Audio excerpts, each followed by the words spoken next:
In this first tutorial, we'll walk you through the key features to help you get started with Planary quickly and easily.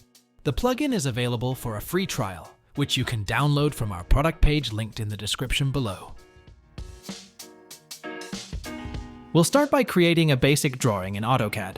All we'll need is a polyline to define the site boundaries and polylines or hatches to sketch the building. In this example, I have a podium and a tower.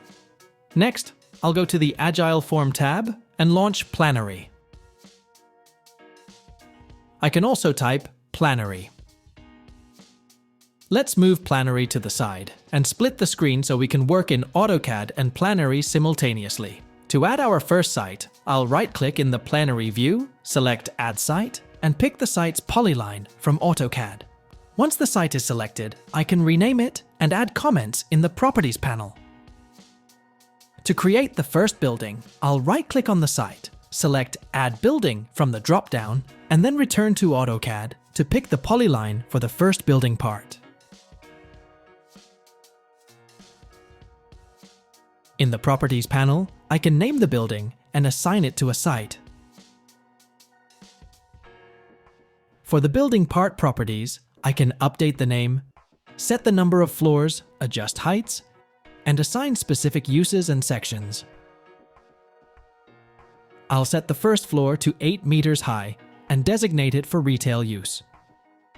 Adding additional programs to floors and allocating areas by percentage is simple.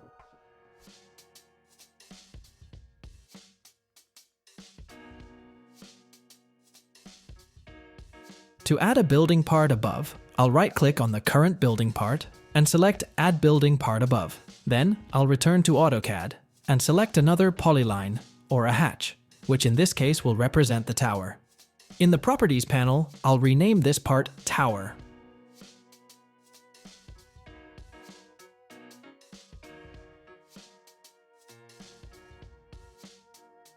You can always edit your drawing, and any updates will automatically reflect in Planary in real time, including changes to statistics and massing. To add another building to our site, I'll draw a new polyline in AutoCAD, right-click on the site, and select Add Building again.